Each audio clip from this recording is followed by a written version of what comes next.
जनतन times में आपका स्वागत है। मैं हूं शादी के लिए। मैं इस समय पिंटिया दादा हाउस पर मौजूद हूं और हमारे साथ में जो मनपा का चुनाव जो है प्रभाग 31 से इस बार बड़ी दमदारी से लड़ रहे हैं सुधीर भगत साहब हैं। और बता दें कि सुधीर भगत साहब जो है पिछली बार भी 2017 में लड़े थे, लेकिन कुछ वोटों से ये पीछे रह गए थे। लेकिन इस बार इनका पैनल जबरदस्त है और ये यहाँ की जो रूलिंग पार्टी राष्ट्रवादी शरद चंद्र पवार पार्टी ने इस बार इनको मैदान में उतारा है। और ये विधायक अवार्ड के जो है बहुत ही कट्टर समर्थक में इनकी गिनती हो रही है। तो हम आज सुधीर साहब से बात करेंगे और जानना चाहेंगे कि इलेक्शन में इस समय क्या हो रहा है। सुधीर साहब, हम देख रहे हैं कि आप जो है रात दिन जो है एक किए हुए हैं। रात में भी आप निकलते हैं, दिन में भी निकल रहे हैं, अभी भी प्रचार करके आ रहे हैं। क्या लग रहा है इस बार आप क्या करने वाले हैं प्रभाग 31 में? हम कुछ नहीं करने वाले, जो भी करेगी वो जनता करेगी और बहुत अच्छा माहौल है। अब जो मेरे जो खुशी है चेहरे के ऊपर और जो मेरे शरीर का जो बॉडी लैंग्वेज है, उससे आप देख सकते हो कि मेरे लोगों ने मुझे जो हौसला दिया है, जो मेरे लोगों ने मुझे ताकत दी है, ये बहुत अच्छी है। और आप देखना, बहुत बड़ी मार्जिन से आएंगे। बड़ी मार्जिन से आएंगे यानी आप जो है इस बार जो है यानी रिकॉर्ड तोड़ मार्जिन से? बहुत अच्छी मार्जिन आएगी। और यकीन मानो कि लोग उनको पता नहीं क्या दिखा रहे हैं और लोग से वो मिल रहे हैं, लेकिन हम जहाँ तक जा रहे हैं लोग हमको हाथों हाथ बुला रहे हैं। मैं आपसे कहना चाहता हूँ कि नहीं, हम आपसे ये जानना चाहते हैं कि आप 2017 से पहले भी नगर सेवक थे, तो अभी वो जनता आपके साथ इंटैक्ट है या नहीं? आप जनता से पूछिए, कभी किसी दिन आप वार्ड में जाएंगे तो आप जनता से पूछना। जनता आज भी वो कह रही है कि उस वक्त सुधीर भगत ने जो काम किया था वो आज भी है। कई जगह पे तो जनता ने ऐसा कहा कि हमने लोगों को काम नहीं करने दिया, ताकि वो काम जो सुधीर भगत ने किया था वो इतना मजबूत था कि उसको हिलाने की जरूरत नहीं। इस तरह से लोगों ने जवाब दिया और हमको खास करके लोगों ने एंटी इनकम्बेंसी कब होती है कि जब वहाँ के जो उम्मीदवार जो चुन के आए होते हैं वो लोगों में जाते ही नहीं है। देखो, काम कोई भी कर लेते हैं, लेकिन वो काम जब हो रहा है तो वहाँ पर जाना चाहिए कि इस तरह से काम होना चाहिए। वो औरत का घर नहीं टूटना चाहिए, वो आदमी का जो नाला है वो सही से बनना चाहिए। ये जो काम है उनसे उनकी तरफ से हुआ नहीं, ये लोगों के बीच में गए ही नहीं। हमने देखा है, हमने भी अभी कुछ हफ्ते पहले सर्वे भी किया था और पब्लिक से मैंने बात किया था, तो वहाँ पे कहीं ना कहीं आपके कार्यों को, पहले के कार्यों को लोगों ने याद किया। नहीं, यही मैं कह रहा हूँ, अच्छी बात है कि आपकी तरफ से मुझे ये मैसेज मिल रहा है कि लोग मुझे मेरे पहले कार्यों के ज़रिए जान रहे, पहचान रहे और उसी चीज़ को लोगों ने सामने वाले प्रतिस्पर्धी को भी बताया कि सुधीर भगत ने ये काम किया था, आप तो उसके बाद कुछ कर ही नहीं, आप आए ही नहीं। तो ऐसे प्रकार के जो मैसेज है, मुझे जनता को ये बताते हुए बड़ा खेद होता है कि ये जो 14 करोड़ के, 12 करोड़ के, 15 करोड़ के जो बैनर लगे थे, वो पर करोड़ों कहाँ चले गए, किसके जेब में गए, किसके घर में गए, ये जनता पूछ रही है। जनता भी ये सवाल करेगी कि आपने बीच बीच में करोड़ों करोड़ों के बैनर लगाए थे, ये होगा, वो फलाना ढिमका, लेकिन हकीकत में रास्ते पर वो काम नहीं दिखा है। लोगों के दिलों में आज भी सुधीर भगत कायम है। याद रखना, मैं तीर कमान से आया था, मैं तीर कमान लेके आया था। हार जीत मायने नहीं रखती है, लेकिन लोगों ने जो मुझे उस वक्त सपोर्ट किया था वो आज भी सपोर्ट बरकरार है। ये मेरे लिए बहुत प्लस पॉइंट है। जो उस वक्त माहौल था वही माहौल आज सुधीर भगत के पीछे खड़ा है।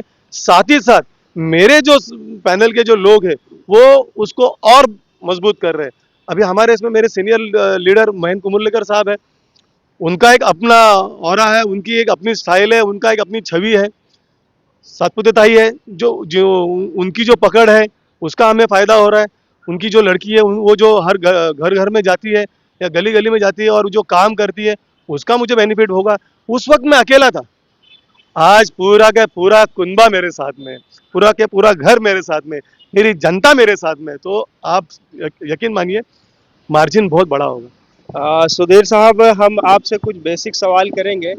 जैसे कि जो आपका एरिया है वो ज़्यादातर पहाड़ से लगा हुआ है और करीब जो है स्लम का भी एरिया बहुत ज़्यादा है। तो हमने देखा जैसे हनुमान नगर में आप देखेंगे तो पानी के पूरे जाल बिछा हुआ है, पूरी पाइपलाइन का, नाले का, लोगों की बड़ी दिक्कत है उधर। तो ये सब के बारे में आप जीतने पे क्या करने वाले हैं और क्या सोच रहे हैं?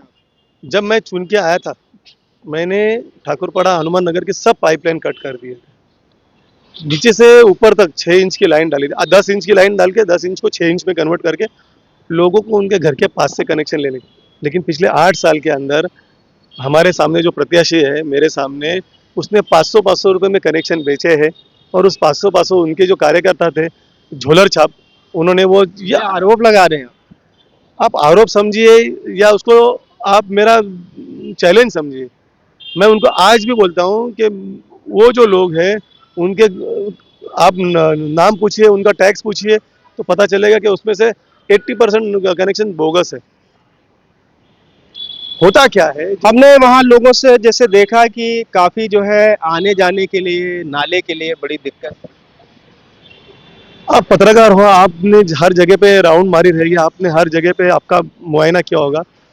इसी से आपको पता चलता है कि आप खुद कह रहे हो कि लोगों को बड़ी दिक्कत हो रही है, और इस दिक्कत के खिलाफ ही लोग वोट करने वाले हैं। करने वाले हैं। तो ये थे सुधीर साहब, हालांकि इन्होंने जो है बताया कि हमारे प्रचार इस समय जबरदस्त हो रहे हैं। हमें फिर सुधीर साहब, हम आपसे एक आखिरी सवाल पूछना चाह रहे हैं। सवाल तो बहुत ही यानी कॉमन है, यानी जो चुनाव का चल रहा है वही हम पूछेंगे। अभी जैसे कांग्रेस को कितना बड़ा फैक्टर आप मान रहे हैं अपने प्रभाव में? नहीं, देखो, हर एक को अपनी उम्मीदवारी भरने का अधिकार होता है, लेकिन जनता ने तय किया है। जनता ने तय किया है कि जो लोग हमारे यहाँ पर स्थानिक हैं, उन्हीं को हम वोट करेंगे। अभी कांग्रेस के प्रत्याशी जो पहले रहते थे यहाँ पर, वो अभी रहते नहीं है, लेकिन वो भी हमारे दोस्त नहीं, हैं। अभी वसीम सैयद जो है ने फॉर्म भर दिया, और अक्षय शिंदे आप ही के पार्टी में थी, लेकिन टिकट न मिलने की वजह से इन लोगों ने फॉर्म भरा है, कांग्रेस से चुनाव लड़ रहे हैं। तो क्या लग रहा है कि त्रिकोणीय लड़ाई होगी क्या आपके वार्ड में? नहीं, मुझे नहीं लगता है त्रिकोणीय लड़ाई होगी, क्योंकि जनता, अब जनता जानती है कि हमको कहाँ पर वोट करना है, कहाँ नहीं करना है। हर एक प्रत्याशी को अपना दावेदारी रखने का अधिकार होता है। उन्होंने उनकी दावेदारी रखी है। और रही बात अ, मस्के की, दीक्षित मैडम की जो लड़की है, चेतना मैडम। चेतना मैडम की जो लड़की, वो बहू है, उन्होंने जो अपना नामांकन भरा है, वो आवाड़ साहब के समर्थक थे। अब आवाड़ साहब सभी को तो टिकट नहीं दे सकते। उनको सोचना चाहिए था कि हमारे पास उम्र पड़ी है। राजनीति में बचाव और कटाव देख करके चलना पड़ता है। सीधे मुंह किसी से उलझना नहीं चाहिए। आज उन्होंने, ठीक है, उनको लगा रहेगा कि हम उनको दावेदारी मिलनी चाहिए थी, लेकिन उनके ऊपर पार्टी होती है। याद रखना, उम्मीदवार के ऊपर पार्टी होती है। तो उन्होंने वो चीज़ का, कहीं ना कहीं उनको इंतजार करना था, उनके वक्त का इंतजार करना था। और एकदम जल्दी से जल्दबाजी में लिया हुआ निर्णय, और आपको पता है कि जल्दी में जल्दबाजी में लिया गया निर्णय हमेशा धोखादायक होता है। और आप जानते रहेंगे उसका असर क्या होता है। इस बार प्रभाग 31 में एमआईएम ने अपना कोई प्रत्याशी नहीं उतारा है, तो उसका भी कुछ आपको बेनिफिट मिलेगा? मैं मेरे एमआईएम के सभी कार्यकर्ताओं को, मेरे सभी दोस्तों को मैं अपील करता हूं कि आइए हमारे पैनल में शामिल हो जाइए। एक सेक्युलर चेहरा है सभी लोगों का, एक सेक्युलर है जो कम्युनल बीजेपी के, आप देखते रहेंगे मेरे सभी एमआईएम के भाइयों के, जो सामने का प्रत्याशी है वो बीजेपी से आया हुआ है, बीजेपी का चेहरा है। और आप लोग हमेशा बीजेपी के खिलाफ रहे हो। आप एक सेक्युलर पक्ष के जो लोग हैं, उनको चुन के लाइए। आपके जो भी काम है वो हम करके देंगे। हम चारों लोग पढ़े लिखे हैं, चारों लोग अलग अलग घर से आते हैं, लेकिन चारों लोग मुमरा के हैं।